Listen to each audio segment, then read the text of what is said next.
Israel में हुती की missile intercept हो चुकी है और तेल अवीव पर दागी गई मिसाइल इंटरसेप्ट करने को लेकर आईडीएफ ने दावा किया है कि इस बैलिस्टिक मिसाइल को मार गिराया गया। हवा में ही हुती की मिसाइल को नष्ट करने का आईडीएफ दावा कर रही है।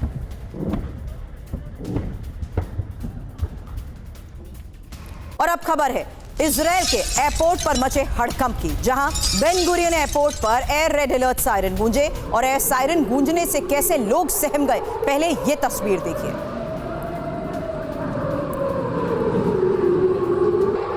हुती के मिसाइल हमले के बाद गूंजे सायरन, ये देखिए तस्वीर।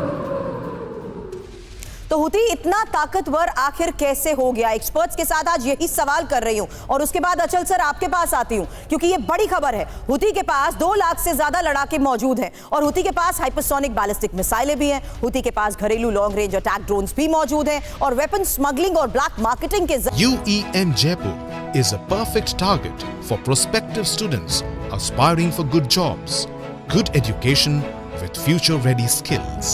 जिस तरीके से हुती पैसे जुटाकर अपनी क्षमता में इजाफा कर चुका है, यमन के पोर्ट्स पर कब्जे की वजह से शिपिंग के जरिए उसकी कमाई भी एक बहुत बड़ा सोर्स है। ईरान और रूस के जरिए हुती को हथियारों की जो मदद मिलती है उसको लेकर भी रिपोर्ट्स में कई दावे किए गए हैं और हिजबुल्लाह के मुकाबले कहीं ज्यादा मजबूत होते इस नेटवर्क के जरिए कितनी बड़ी चुनौती और वार्निंग है इजराइल और अमेरिका के लिए। अचल सर।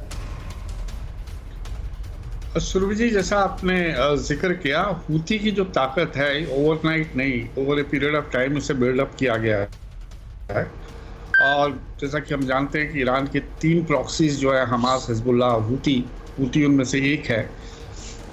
अब आज की तारीख में सिचुएशन ये हो गई है कि ईरान के 3 जो प्रॉक्सीज में से हिजबुल्लाह और हमास काफ़ी हद तक कमज़ोर पड़ चुके हैं। अगर पूरी तरह से न्यूट्रलाइज हुए भी हैं या नहीं हुए, ये अलग एक सवाल है। अब हुती है जो इस समय ईरान के पास बचा है और सीरिया में जो डेवलपमेंट्स हुई हैं वो भी ईरान के लिए काफ़ी बड़ा सेटबैक है। तो मुझे लगता है कि आखिरी पत्ता जिसे कहते हैं वो उसे इस्तेमाल किया जा रहा है और वो अपनी ताकत का इस्तेमाल जो है एक डिमॉन्स्ट्रेशन भी कर रहे हैं, पावर प्रोजेक्शन भी कर रहे हैं। अमेरिका कि काफ़ी आप जानते हैं कि अमेरिका के बहुत सारे बेसिस भी, मिलिट्री बेसिस भी इस रीजन में हैं और रेड सी एक इम्पॉर्टेंट एरिया है और इनकी sources of information apart from Iran, Russia, इधर उधर से तो सपोर्ट के अलावा जो पायरेट्स है जो इन्होंने रेड सी और दूसरी जगह कई बार शिप्स को हाईजैक करना, तो और दूसरे इलीगल मीन्स के थ्रू, जैसे एक ज़माने में श्रीलंका की LTTE जो थी वो हर तरह के आर्म स्मगलिंग और इस तरह से अपनी रिसोर्सेज को मजबूत करती थी। तो हुती को भी आप उसी कैटेगरी में गिन सकते हैं। अब सवाल ये कि हमास और हिजबुल्लाह की तरह क्या हुती भी ताश का आखिरी पत्ता जो है वो गिरेगा या किस हद तक परेशान कर पाएगा, और अमेरिका के अगर इंटरेस्ट जो हैं इस रीजन में अगर उन्हें हिट करेगा।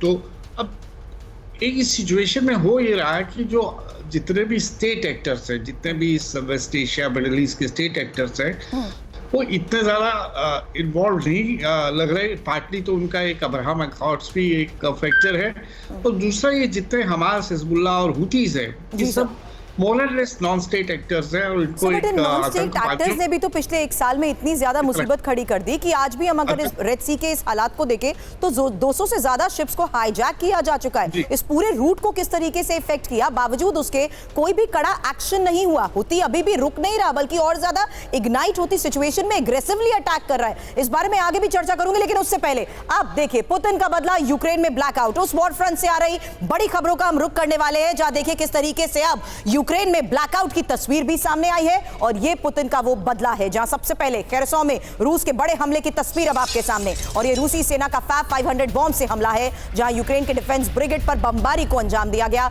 और रूसी बमबारी से यूक्रेनी ठिकाने को कर दिया गया तबाह।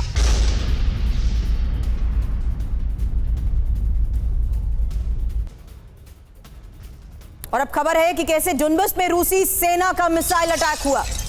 प्रोकोवस्क में यूक्रेनी डिफेंस हब पर अटैक हुआ है। यूक्रेनी सेना ने मल्टीपल लॉन्च रॉकेट सिस्टम से हमले को अंजाम दिया। यूक्रेन के बड़े बेस पर कब्जे के करीब रूसी सेना।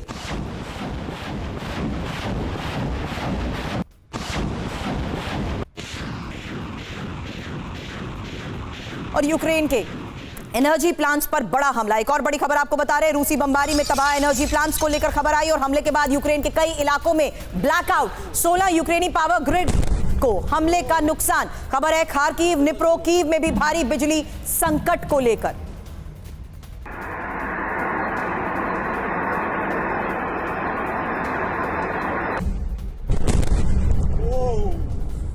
Это было жестко.